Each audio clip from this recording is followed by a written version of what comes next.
can't remember. Can you send me through the recording of that last session that I missed? Yeah, I'll try and I'll put it in my calendar. Too easy. Hey guys. Hey, how you doing, Stacie? Oh, I'm so sorry for being late. I need to stop booking back-to-back meetings because they always run over and I'm always late and I hate to be late. No, it's okay. It's all right. It's only 5 minutes, so we got plenty of time. It's still rude. Sorry.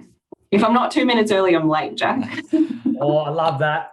Yeah. That's my ex-military speaking. I love that. You're not 5 minutes early, you're late. That's I know. I really struggle. There's absolute personality types, aren't there? There's people who just are like, whatever, I'll arrive when I can. And I hate that. But I just think it's rude. Like, it disrespects your guys' time. So again, I apologize. All right. But I appreciate the message. We're okay. Yeah, same actually. My last meeting, at least I got a coffee out. Well, anyway, Stacie, thank you for coming. Thank you for your time. Sorry about last time too. My whole house had a full blackout.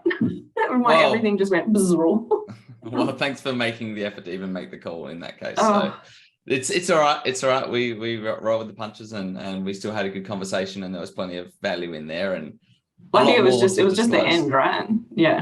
Yeah. That's literally the last minute you dropped out. So that's perfect.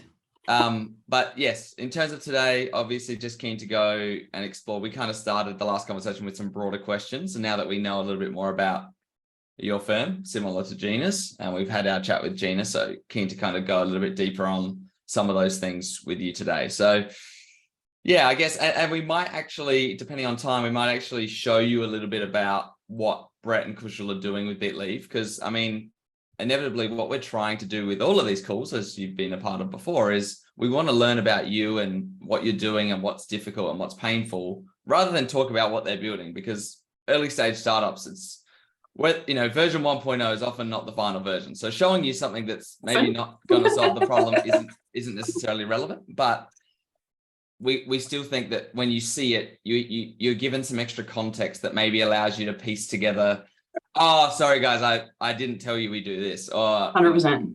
So we might have that conversation with the last 20 minutes today. Yeah, sweet. I'd love to see it actually. Yeah. Cool. All right. Brett, I might hand over to you to ask some more questions and then we can see how it goes and we'll just dive in from there. Yeah, awesome. So I was really interested about a couple of things you mentioned, which is the HR consulting division. So how that functions. You mentioned stuff around having really clear viz on the financials across the business too. And then your rewards and recognition program and how that sort of flows. Like, that was really interesting to me. And then we'll dig right into the internal stuff as well. But a couple of those external facing things were really interesting to us as well, because we are an enablement platform effectively. But from the last conversation though, have you had any further thoughts around the leave space or what we discussed? Like I say, my biggest thing is just understanding how you guys are going to give us the best of both worlds, because that's what I hear you saying you're trying to solve, right? In terms of you want to help the business keep leave liabilities down, but at the same time, you want to make sure employees are taking their leave so they don't burn out. Yeah. That's a pot of gold at the end of the rainbow, right? Like, how are you doing that? Yeah. And so what I know, we can talk about the legalities and welfare piece of it, but why, in your eyes, is there any other points on the periphery that make this such an important way we tackle it? Well, I mean, only just like I say, we as a business are trying to have it all ways. So, and what I mean by that, I suppose, and this all sounds like a cliche, right? And I get that there's a lot of rhetoric that firms say this, but at PK, I've been here for 17 years and I'm not kind of a person that sticks around.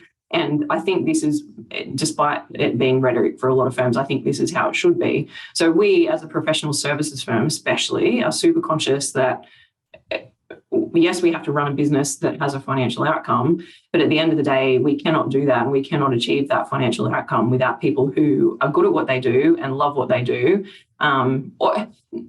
Good at what they do, love what they do, but are inherently happy. Because even if you do love what you do and are good at what you do, if you're miserable for any reason, including your personal life, you're not a good employee, right? So from a human point of view, we care about the humans, but also from, even if it has to be broken down from a shareholder's perspective to a cold, hard financial results point of view, the best way to make the best profit is to have people who are functioning at maximum productivity, maximum efficiency, giving a shit about what they do on a daily basis. And if you're a happier human, you're going to do all those things, right? So, like I say, we are kind of shooting for utopia as well, as far as we want the financial outcome, but we know we need good and happy people to achieve that financial outcome.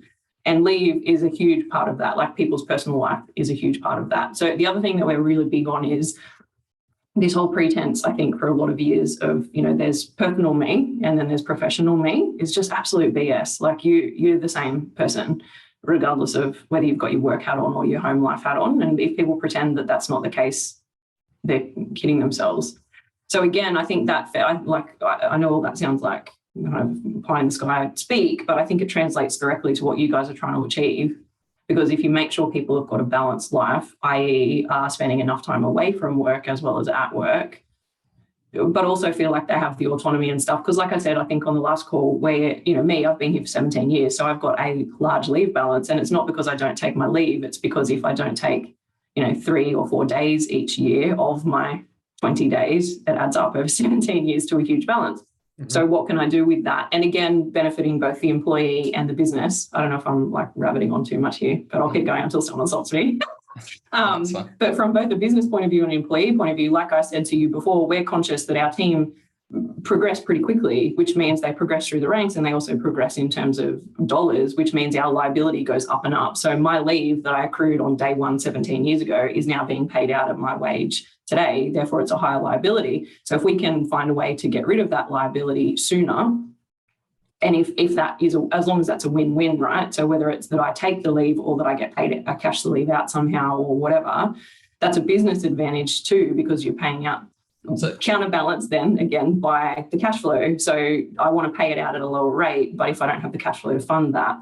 So why hasn't this been, I obviously in the back of my mind have what I'm thinking, but from your perspective, why is this still a problem? And what have you tried to do so far to resolve this? Well, because there's no solution for it, right? Which is why you guys are sitting here today, hopefully with a solution, because you can't have it always, I suppose. And like the comment that Gina made that I echoed last time too, around, my team, the other partners want me to take leave, but at the same time, they don't want me to take leave because they want me on the ground working.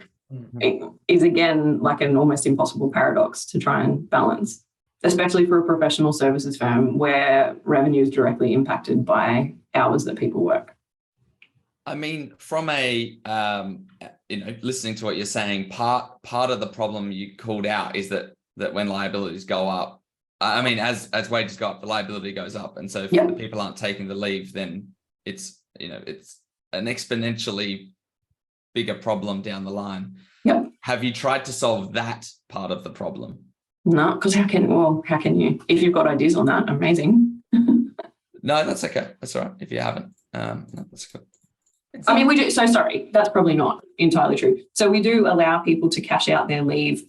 We have no policy around it, as far as I'm aware. I can check our handbook if that's helpful. But as far as I'm aware, it's a case by case kind of, I get to the point where I've got, 10 weeks leave or something accrued, and either the partners trigger it or I trigger it to go, I'm going to take 3 weeks of the leave to go on a holiday, and I would like cash to fund that holiday for myself. So can I cash out some of my leave? And it's just very much a bespoke. I've asked for it. They strike a deal that's for me and me only. It doesn't set any precedents. If someone else wants to do the same thing, they've got to have a separate conversation with their own kind of terms. And so as far as I'm aware, and I should know this because I helped write our handbooks, it's just a case by case. So, and that has happened in the past. It's in a firm of your size and a team of your size, is the amount of in a small team, I can imagine it could be very 1 year, your team just randomly wants to take a lot of leave, and another year they might not. But in a firm of your size, is there a relative consistency across the board to how much leave? COVID interrupted that, but COVID aside. Yes and no. We get people, again, in a team of our size, the edge cases happen more frequently than you would think. So people having babies, or people, getting married, or people wanting to do a Europe holiday, or people wanting to take a secondment overseas and tack a holiday onto that. So we do get people saving leave, like openly telling us, you know, or as soon as they fall pregnant, I don't want to take any leave until I go off because I want to save it for my maternity leave, or, you know, I want to go overseas next year. I want to take a 6-week, you know, trip. So can we plan for that, and can I save leave for that? So those kind of edge cases do happen more frequently. In terms of consistency, we shut down over Christmas for a week and a half. So most people take kind of 5, 6, 7 days less, like with the public holidays. So like 2 weeks, but less public holidays out of that. So there's that kind of consistency. The other thing is that certain business units, because of the way that the business models work, so our audit team, for instance, do a lot of overtime in busy season. So between July and October, they do a lot of overtime. So that division, their team gets an extra week of free leave given to them as kind of just a thank you for doing this unpaid overtime. Some divisions do a kind of unofficial, and again, the reason that this sounds vague and probably unofficial is because we don't want to set precedents that we're locked into that become a minimum expectation. We want this stuff to stay as, I guess, a reward on top of. So one of the divisions I know do like an unofficial RDO kind of thing where, you know, once a quarter or once every 2 months or something, you can take a Friday off, but it's use it or lose it, you know, kind of whatever. The division I work in is you get a day of birthday leave. So you get the day of your birthday off just as extra leave. Again, use it or lose it kind of thing. We have study leave that people get as well. So, sorry, I've kind of diverted from your original question of consistency of leave patterns. So I think all that to say, everyone's taking a minimum of kind of 2 weeks a year between Christmas and then bits and pieces that come up. And then, yeah. I guess where I was leading with that was I'm curious to know why adding capacity wouldn't solve the problem. So if you brought on an extra resource, providing more capacity, knowing that there's a certain amount of leave we're expecting in a given year because we have so many staff, averages out, that the capacity will allow people to take the leave and will solve the problem because we don't have less resources. I mean, you're talking like you didn't used to work in public practice, Jack, which I know that you did. But so for the benefit of these guys, I'll answer the question that you want me to answer. So we budget for people to take their leave. So at the start of the year, we sit down and go, everyone's got 1,960 available hours to them. We drop that back to 1,690. So take out leave, public holidays, all that kind of stuff. We don't budget for sick leave, number one. But yeah, we do budget for the annual leave and the public holidays. And then we discount that by, so from your 1,690 hours, you know, whatever productivity rate. So if we expect someone to be 80% productive, you know, then there is your chargeable budgets out for the year, right? So to answer the first part of the question, we do budget for leave and therefore are aware of what our capacity is post-leave and recruit for that, which is the segue to the second part of the answer to your question. We cannot get people.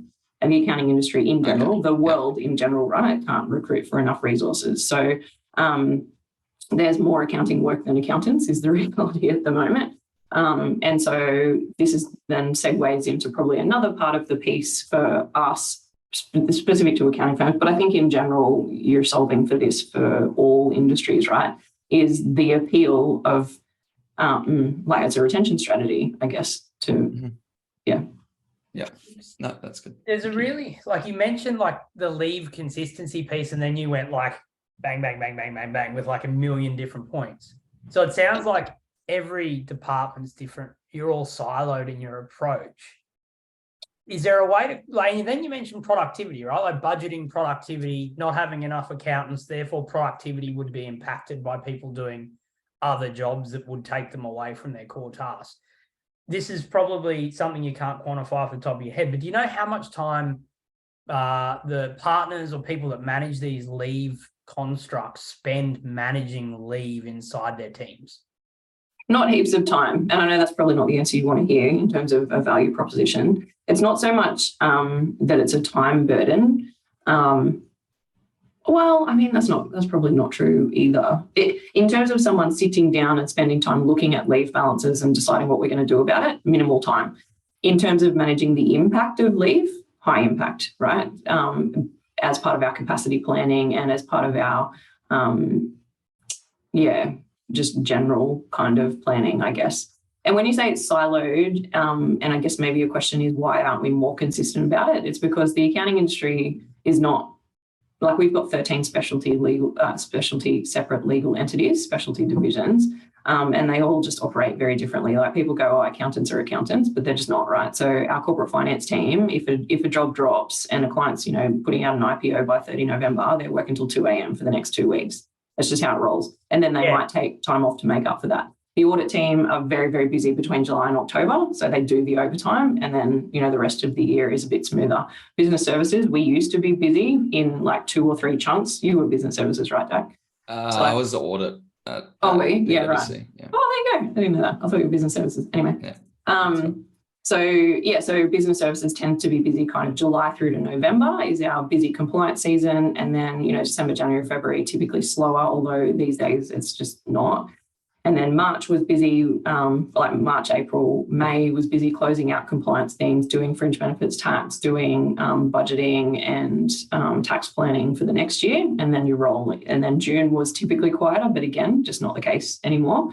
Mm-hmm. So that's why there's kind of I suppose accidental silos. I could have saved you a lot. My partner, my fiance is an accountant by trade too.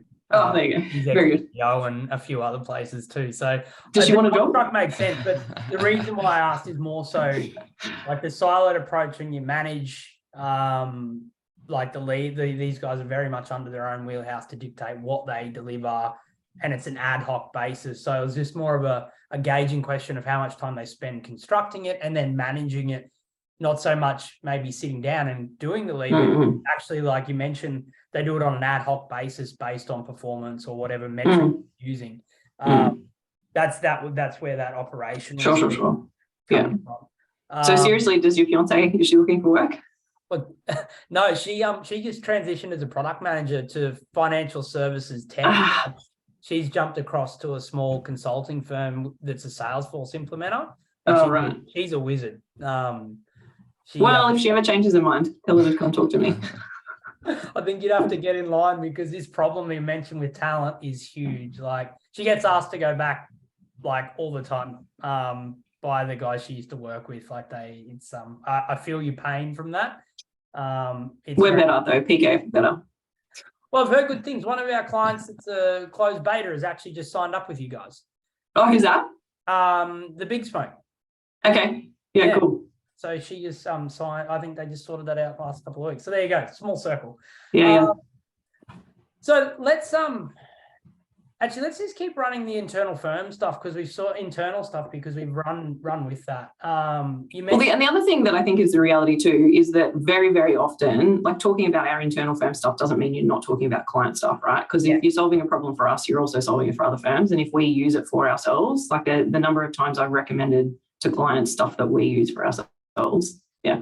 You yourself or you alone doing that, or is that something that your team is like? 100%, the whole team. Yeah. Okay. Well, because it's easy, right? You know what you know. So we're careful not to say this is the best and only solution, but it's very easy to say, oh, this is what we use. Yeah. And this goes back to the, sorry, Brett, to keep interrupting you, but this goes back just go. In terms of, startups generally, right? This goes back to the conversation Doug and I have had a lot of times about if you come to me and say, I want you to sell this product to your clients and I'll give you a discount to incentivize that, I'm far less likely to do it than if I use it myself and love it. I'm going to do it without you incentivizing me. Do you know what I mean? Because it's good, it works for us, it's very easy. It's not even selling, right? It's just going, this is something cool that helps us, so it would help you. Yeah. I'm actually going to kick off with a really broad question, which stumped a couple of people because you seem to have some really good insights on it. You mentioned the war for talent. We've sort of touched on it in a couple of sessions. Now, you mentioned this utopian sort of dream, which we talk about as well. If you could have a tool, because I'm going to go backwards on it just because we've gone everywhere with it. I just feel like being a bit sorry. No, I like it. Because then we can drill down into little bits. If you had something that could manage these different leave types, processes, product to actually attract talent and provide you with that edge in the competition, what would that look like to PKF or yourself? I don't know, mate. I need you to tell me. Okay. All right. That makes sense. No, it's because some people haven't pondered it. They can't really, like, it's hard to quantify, right? Well, this is the thing. Like, I've thought about it. Yeah. But this is why I'm talking to you. This is why I'm so interested in hearing what you've got. Is there value in, I think this is where there's the human problem of this, which is like software's not going to be able to, well, maybe some very difficult way they could find more accountants or reallocate the world's accountants better. You know, that's a whole nother thing. The human problem of filling with people resources versus just making the management of leave as efficient and optimized as possible to squeeze out any wasted space, juice, maximizing the amount of leave people can take whilst minimizing the time spent on the management of it. Is that moving the dial for you? I think if you're clever about it, right? So I think as a firm, this is what we're learning more and more, because in the war on talent, and I know I'm speaking broadly, but I'll come to a point. We're learning more and more as a firm that we do a lot of things that other accounting firms don't do, but we don't put it out there. So I think that would be a big part of your piece, right? So how that's specific to you guys is at the moment when I'm talking to vendors who are saying, this is going to make your employees happier, it's going to make, you know, the UI is great and it'll make their life easier, it'll be more efficient, blah, blah, blah. Part of it is, how do I communicate that? Like, help me communicate that to potential recruits. Because it's one thing, there's two pieces, right? There's retention and there's attraction. And even in the retention piece, how do I articulate? I've started to take a step back and make sure I'm saying to my team, do you realize that you're taking for granted the fact that we have this tech that helps us do this in this way that makes your life easier? Because, you know, I interviewed someone last week who works in an accounting firm that download the ATO mail. They get some hard copy ATO mail, some electronic. The electronic mail that they're getting, they're downloading, they're printing it. They're then going and typing up a letter, printing it, taking it to the accountant to review on the paper, mark it up, give it back to them. They change it, print it, and then mail it to the clients. We don't do any, like we do it all electronic. We've got the ATO Smart Docs implemented, whatever. So I think part of the piece as we advance in terms of innovation in general is making sure that people don't take it for granted.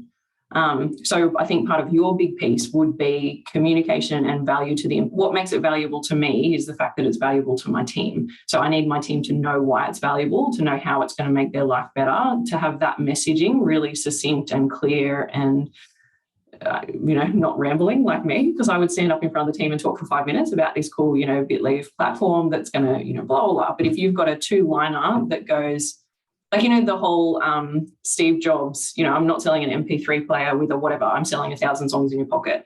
If you can have like that, I'm selling, life balance, I'm selling whatever. Like if you can articulate that really clearly in a way that speaks to me as a business owner, and even maybe it's 2 different pieces. Like, so for a business owner, you're selling, and you've probably done this exercise already. I should shut up. No, it's really good to hear because positioning is everything, like you said.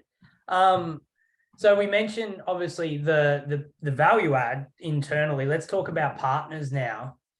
We talked about how they manage a process manually now. What do they need to help manage the process better or improve their impact on it? You mentioned large holidays. Is there a way to forecast those sorts of things? Is there tools or... Do you know what? I've never thought about that, but that would be so cool. It would be so cool if I, as an employee, could log into we have policies around applying for leave, like that, if you're going to take more than, and again, I can send you this if it's helpful. I assume, Jack, you're capturing all this, the things that I say. I can send you this. Can you tell me what I've said? I'll send you, because I'm not taking notes as we're talking. So I'll send you the extracts from our handbook on, what was the first thing that I was talking about? Extracts about, like being able to cash out leave and stuff. I'll send you that. I can also send you the,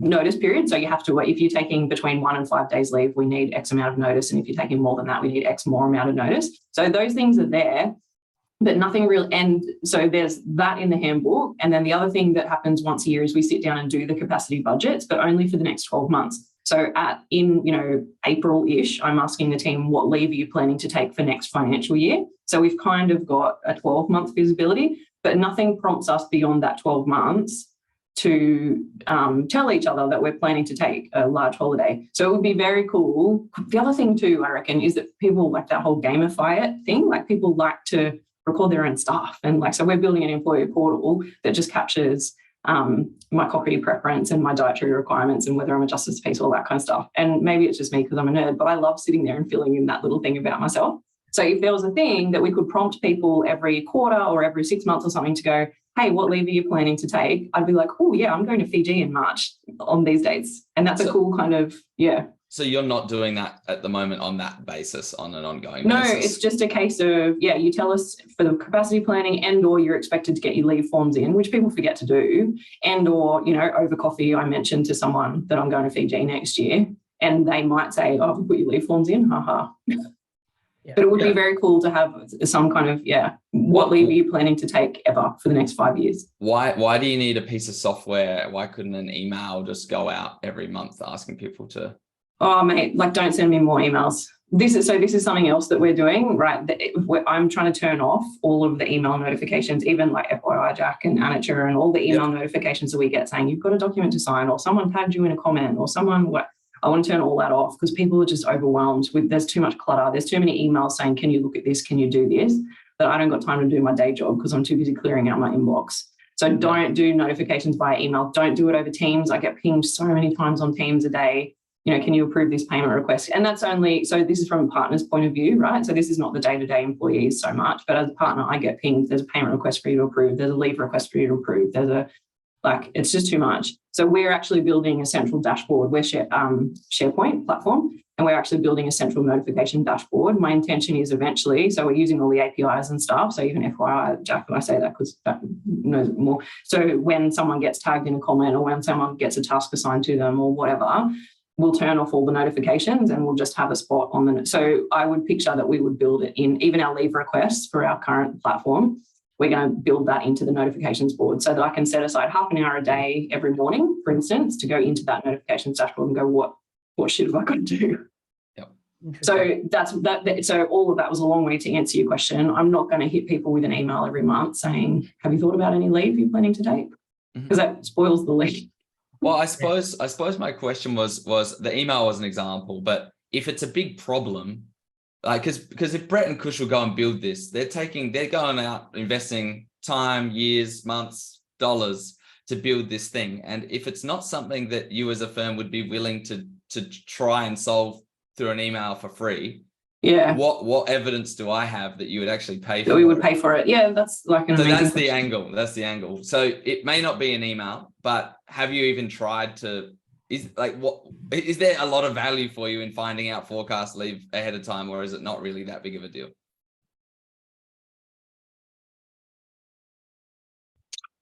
I mean,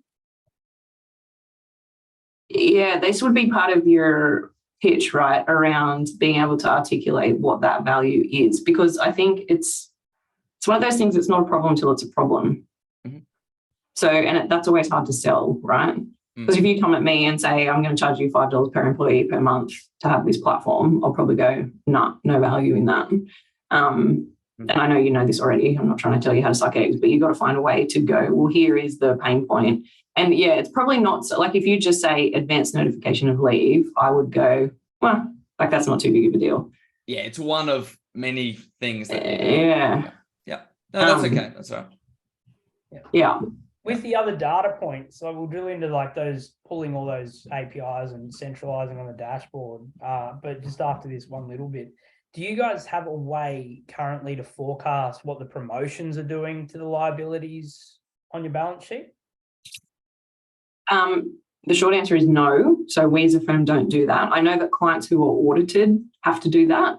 And so I know our audit team do it for clients. And as far as I'm aware, it's just a manual spreadsheet, particularly around long service. Like I know they have to pick up future value of long service or whatever, net present value of long service. But no, short answer is no.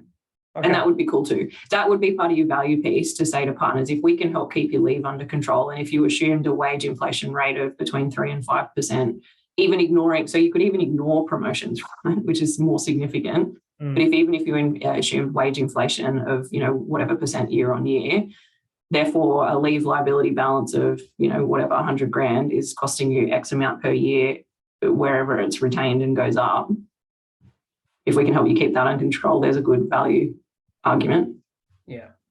And those data sources you mentioned, the HRIS where you're currently logging leave, what other data sources are you using to manage these varying parts of the problem?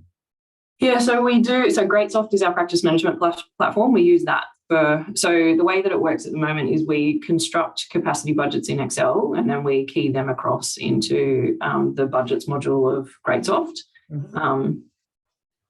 Timesheets are also through Greatsoft. Leave is logged through, we use Navision, Microsoft 365 Dynamics Navision, which we're about to upgrade to Business Central. So we use the payroll platform that's a part of that. The one that Liveware has built, so it's in the Microsoft App Store. I don't know what it's called for Business Central. So for NAV, for desktop NAV, it's called NAV Express. It's not actually a Microsoft product. Liveware are our local consultants who have built it, but they sell it Australia-wide as the payroll add-in. The other thing that we're building is an employee portal. So we've looked at a whole heap of HRIS systems, right? And they're expensive, number one. And number two, they've got functionality that we won't use. And most of them, all of them so far, won't modularize it for us. So like they try to do the whole recruitment piece and they're aimed, I think, at firms that have recruiters in-house, which we don't have. So we've not taken them up for that reason. So we're going to build our own SharePoint-based kind of onboarding platform that will integrate with all of those things I just mentioned. And we use Adaxis to set up employee groups, like distribution groups in 365. There was something else I was going to say then. I've forgotten what it was. Anyway. That's right. Sorry if anyone can hear that vacuum behind me. Can't hear it. Oh, that's all right then. That's cool. Okay, so with the rewards and recognition piece, you said you have open financial, like you provide the financials across all layers of the business. And you mentioned opening the conversations around rewards and recognition. Tell me what that looks like in the discussion piece and the data piece as well. How do you mean? Sorry? So like how are you currently running the rewards and recognition? And then like what is that giving everyone access to the financials look like as well? So they can see it. How does that all play in together? I'm not sure how to answer that. So we just, as a firm, everyone has access to all of our, well, when I say all, so they have access to the Greatsoft reporting. So they have access to all the revenue effectively components, so revenue, WIP and all that kind of stuff, provisions. Wages, obviously, they don't have access to. That's in Navision, which only our finance team have access to. But having said that, we do have an advisory board and we do once a quarter give our team the financial results updates. So they see high level like GP and then team contribution results. As far as how that links to reward and recognition, like do you mean do we have people with incentive programs and stuff linked to financial results? Yeah, so like how does that flow down into rewards and recognition? Do you do it publicly? I noticed you mentioned cash, obviously, and those sort of things don't get displayed publicly, but how does that flow into rewards and recognition? So some of the team have got personal like bonus arrangements. I don't believe in them, but I'm apparently a bit unique when that comes to that because I kind of feel like I work as hard as I work, so pay me what I'm worth and like don't distract me with KPIs and stuff that's tied to financial incentive. Because I also, that whole thing about whatever you measure is what people focus on.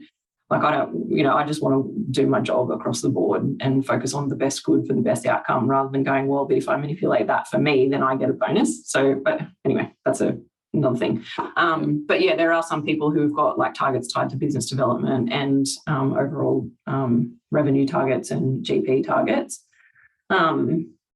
But more broadly, I suppose we do quarterly themes. Did I mention this last time? Is that what you're getting at?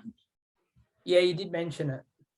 So we'll do quarterly themes and we're actually going to change it up next year so that revenue is always the gate opener. So as long as we hit our revenue targets for the quarter, then we do tiered rewards tied to some kind of metric. So one of them is a 15-day turnaround. So we want jobs in and out within 3 weeks. And so depending on the number of jobs that we turn around in those weeks, because that directly drives our financial results, the more efficiently we do jobs, because typically we don't tend to do and charge. We tend to engage upfront and have clients on retainers. So the more efficiently that we do the work, the better for our results. So turning them around quickly helps with that. So that's one theme. We have a planning theme that links us to the number of types of jobs done. So between January and May, we should be focused on planning for ourselves for the next financial year, but also, budgeting, strategic planning, tax planning, all that kind of stuff for clients. So again, those tend to be higher value gigs. Am I answering the right question here? Yeah, it's just interesting how this flows down into the rewards and recognition, because it's one thing we're toying with. So yeah, that's fine. Yeah. So depending on the number of those jobs because like I say, they tend to be higher value jobs. Then again, there's tiered rewards that it tends not to be a cash incentive for the team as much as like the last quarterly theme we did was the theme was Apple. So we also had fun, like, and play with the theme and, decorate the office and whatever, do silly afternoon teas and stuff. So we did Apple as the theme. And so the reward was tier 1 would have been some kind of Apple thing. Tier 2 was AirPods, and which I clearly don't use. And tier 3 was like an iPad or something. So depending on which level we hit, depending on which reward the team got, or we'll do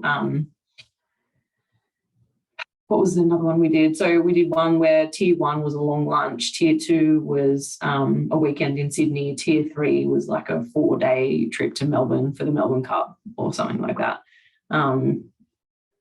Stuff like that. And you mentioned not giving cash rewards. What's the aversion to that, or have you, like, what's been your learnings around not giving it? I'm the wrong person to talk to about that because, like I said, I just don't believe in them. But yeah, I mean, we tend to, if we do a cash reward, it's more on an individual case-by-case basis or discretionary bonuses. So that's the other thing. They'll often get to the end of the year and go, "Oh, that person's done a great job. We'll give them a bonus of X amount." Okay. So usually it's a like you said, case by case, and I think it's an exceptional circumstance to. Yeah. Okay. Cool. That makes sense. Speaking of rewards and recognition, now we'll jump over onto the HR consulting division. Do they consult with clients around excess leave and then also rewards and recognition programs? Yeah, as far as I'm aware, so I'm not heaps close to their offering, although I could probably find, they've got a one-pager. I don't know why I'm looking around because it's online, but they see, but they're not here today. I would assume so, yeah. Okay. Do you know if they have a recommended like app stack for industries, verticals, and those sorts of things where they don't know? I could find out, but I don't know. Okay. And what other things are they consulting on? Like, are they doing full cycle HR, like recruitment all the way through? So they don't do actual recruitment. Let me see if I can find their one pager. Or actually, Jack, if you just want to, rather than waste time now, if you just want to add that to my list, yeah, that'd be good. We'll leave that. But I can send you their one pager. Yep. Okay, so it's full cycle HR though. It's like end-to-end consulting for that HR yep. process. It's definitely not recruitment. They definitely don't do the recruitment process. Like, they help with putting together job ads and all that kind of stuff, but they don't do the recruitment. And then they help with onboarding, but more like designing systems around onboarding. Okay. They help with like putting together the handbooks and the policies and procedures. They help with like advice on awards and payroll and stuff. They help with reviewing payroll. They're not solicitors, so they will always refer to a solicitor if there's a legal need. They help with like attraction, retention strategies. They help with cultural pieces, like staff surveys, all that kind of stuff. Yeah, okay, that makes a lot of sense. They'd be a very interesting group to talk to around this space. So they're called If It Helps. The other thing is that they do have a website actually. So it's called Omnia, OMNIA HR. Let me see. Yeah, there they are. Here we go. I'll put the link in the chat. That's helpful. That's right. I am just wary of time, Brett, and because Stacie isn't in the HR team, we probably can't get too much deeper on that if you're okay. Yeah, that's all right. I just wanted to sort of ask that one question, and that can be a follow-up from my end anyway. That's pretty much it from my end, Jack. I've covered most of these points we've got in this little doc. Have you got anything else, mate? Well, I was just thinking, pull up Bitleave and show Stacie what you've got and see what inspiration that produces. Yeah, too easy. Okay. Keep the hat on, Stacie, of would you actually use this rather than the nice looks good hat. Okay. Which Brett's mum has done a good job actually building something that looks pleasing. He's done a good job. Okay, so this is our Bitleave dashboard. We built this around the SMB space. So we've got small companies on here, like 25, 50 employees trialing it right now, because that's where we start. We integrated with Xero. We're actually, in this instance, we're integrated with our own payroll. You can see us as founders paying ourselves minimum wage, which is really cool. But the idea of the dashboard is to provide departments or business owners quick stats. So they literally can log in, check what the problem is, or if there is a problem, long-term we'll have that forecasting ability. So you can play, drag, drop, estimate on headcount, promotions, those sorts of things. Can I give you a super quick, like, first glance feedback?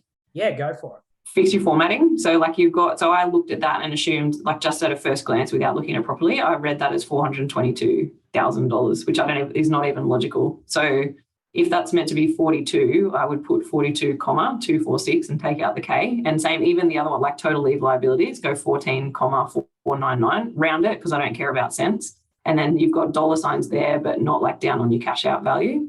Again, I would just make that like $9218, but with a comma after the 9.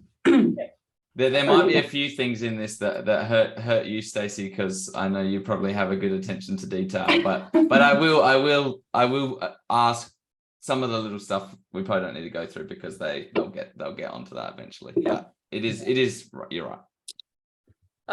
So the next stage, the individual leave type. So if you've got a payroll template in payroll as an employee, you'll see your leave at a glance. So other things we're dragging into that is time and lieu if people factor it, and any other ancillary leave types, organizations that have wellbeing leave and so on and so forth. So you get that all at right in your hand, so you know exactly what you have. If you have a team, you obviously see the number of direct reports you have, what team you're in, if you have a manager. So it helps with the organizational mapping as well. The next stage is obviously seeing the worst offenders in your team or the organization as a whole to provide that surgical intervention around having the discussion around excess leave, right? So instead of doing blanket all policies that are outside your mandatory shutdown, you can simply just speak to the people that need to be spoken to and planned around. The next stage is then breaking that down into things like department and direct reports, because that then allows you to see if there's particular problem areas. And then you mentioned that workflow throughout the year. If audit team has got higher balances in their busy period, you're not going to bother them because you know what they're doing. But it's all about trying to create that right point of intervention as opposed to wasting time doing blanket policies and email comms. Like you said, people are too busy around email to just hit them with a blanket thing, because then they just disconnect from it completely. The API thing was really interesting too, because it sort of ties into the next piece. For our base product, we've started with monthly just summary emails of total leave liabilities that are completely customizable, and tells you who in the organization has excess leave, what the total liabilities are, and what we've helped move throughout the month as well. So if you read the email monthly, there's nothing that triggers a concern. You close it, you don't log back in. So it's passive and trigger based. That's step one. Wouldn't be like obviously on the roadmap, plugging it into something with an API, which is where we're heading anyway on a product level. Totally makes a lot of sense with what you mentioned. And I would say have it. So one of the first questions that I would ask is, do you have an external API and is it well documented? And I don't know heaps about what that means, other than that my devs like want to stab me if I talk to them about something that doesn't have an external API that's well documented. Yeah, so that's on our roadmap for long term, because we're not going to run the whole HRS piece like you mentioned. Like lots of things are really expensive. We're going to plug into those where you can embed our graphs, our features, and those sorts of things as you go. And it'll be very much a pick and play what you want to run in your own system. It's all around that autonomy. The big thing that we're doing, where you mentioned the balance, right? The balance of people taking leave and cashing it out. Managers also get these leave reports, and we're building training modules out to help educate them around driving the discussion around their specific operational and cultural needs. And that's where we find probably not so much in the space where partners are sort of administering it, but managers are sometimes a single point of failure with excess leave because they don't know how to have the conversation. They wait to the last minute, effectively. Totally. The other thing, actually, so this is quite timely because we, like the partner group, have been talking about in just our Newcastle Business Services how we manage managers who are shy about knocking back leave. So, like, our policy is that if you apply for leave, it's not a given, right? Like, we want to accommodate people as much as we can, but if there's going to be adverse impact on clients or team, we can ask you to take your leave at a different time. No one ever does that because no one ever wants to say, no, you can't take your leave, right? So helping with that would be amazing. And then the other thing is the awkwardness around sick leave at the moment, particularly with COVID. I mean, still a problem even pre-COVID and post-COVID, but, you know, someone is sick, applies for sick leave, may or may not be a serial offender, may or may not have a leave, a doctor's certificate, you know, might say, oh, I'm sick, so I'm going to work from home and not take sick leave, even though they weren't actually effective that day. If you can solve for that, that would be awesome too. Yeah, so the time theft component or leave theft component from flexible work, something definitely on our radar because it hasn't really been quantified since COVID. I think it's a huge problem. I just can't confirm it yet. We reckon sick leave, if this helps, we reckon sick leave cost us about 50K last month. There you go. I met a legal company that was losing almost probably 30 to 50K a month on people not logging their annual leave because they're working remotely as well. Yeah, right. So yeah, okay, that's a really good data point. That's very helpful. Especially, and like you say, that's not even necessarily about sick leave. It's just about the remote working. Totally. Yeah. Are you saying that was 50K in revenue in proper use of sick leave, or you're not saying that? You're just saying just across the board we spent 50K on sick leave. No, well, improper, yeah. No, across the board, across the board, and some of that might have just been. Yeah. No, that's fine. You mentioned the compliance piece, and another part of balance, right? Really simply on our first version, which will automate this based on award and enterprise agreement. Oh, cool. Is compliance. So we build it in a way, if a company has award-based employees, we simply limit the payout that they can do every 12 months. And they can't reach it. So it's set and forget. You can set your own thresholds too. So you might even determine that 30 days is your excess leave threshold, not 20 like the National Employment Standards. And you can adjust the warnings, which will send the trigger-based emails out as well.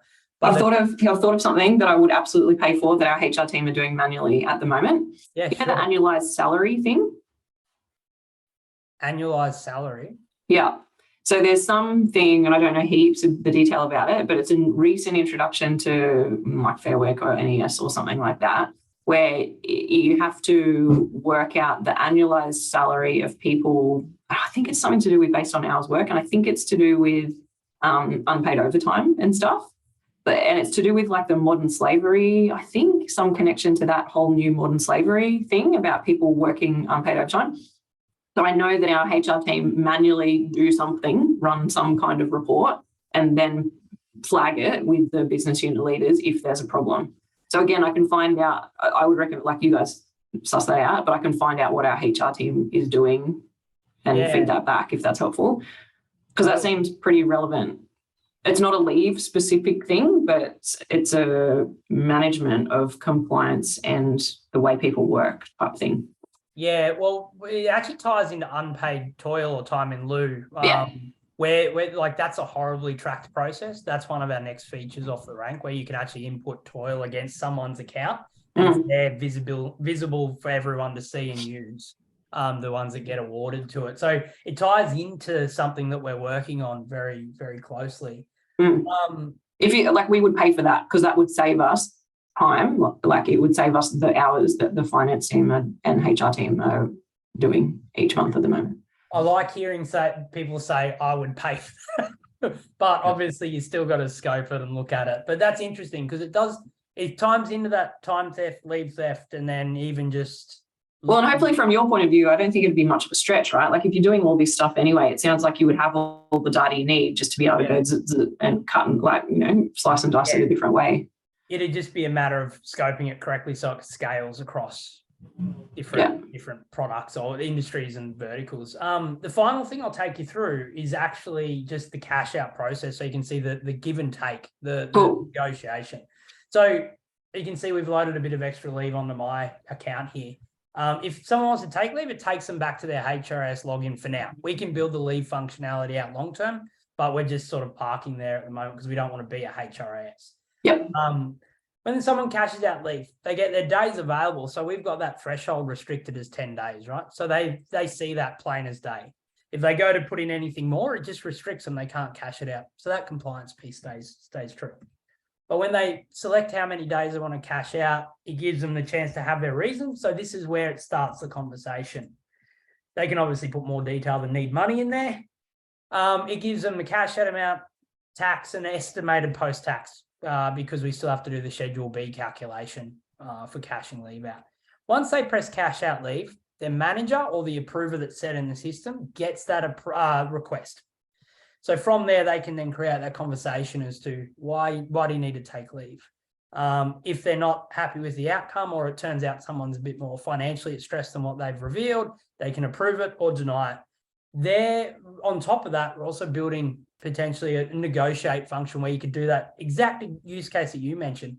Take 2 weeks, cash out 2 weeks, whatever that works. So then once that all gets approved, that manually generates an electronic contract. Oh, cool. So this does the whole end-to-end piece. The next stage is us actually writing it onto pay runs for companies. We just haven't it out yet. Yeah, that's cool. It then goes to you as the approver. You review it, you make a decision, approve, deny, sign off, and then that generates an e-contract if you sign it off. Yeah, sweet. Then it sends to payroll the fully created contract, and then they can add it to the payroll system, next payroll. Can you put that in your API? So, and again, Jack would be able to speak to more detail. So we're going to have a separate instance of FYI Jack for our HR stuff. So it would be very cool if FYI Docs could pick that up and file it against the employee. Yeah. So that's or FYI Docs or Nimbus or, like any of the doc management systems. Yeah.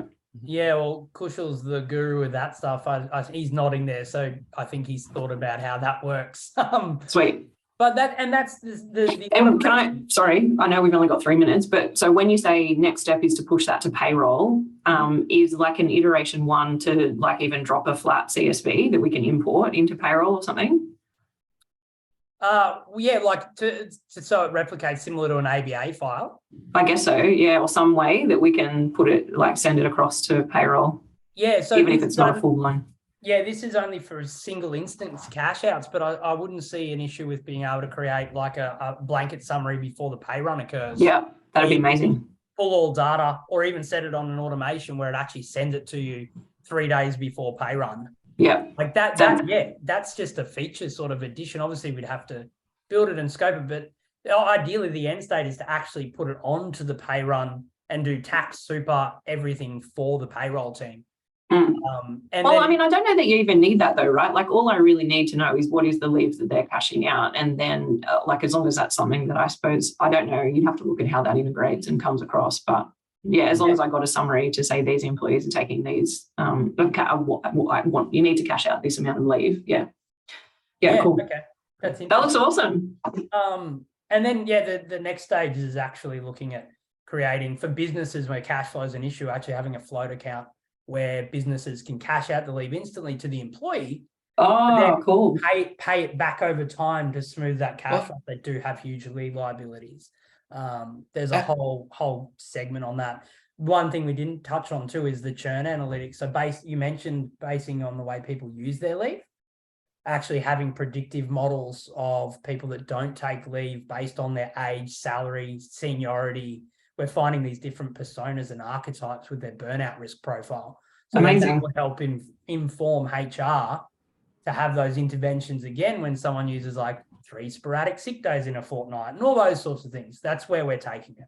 That I would pay for that as well, because again, we know, and this is something we're talking to our HR, we want to free up capacity in our HR team so that they can do that reporting for us to say, do you realize this person has taken X amount of sick days in the last period of time? Red flag, have a conversation.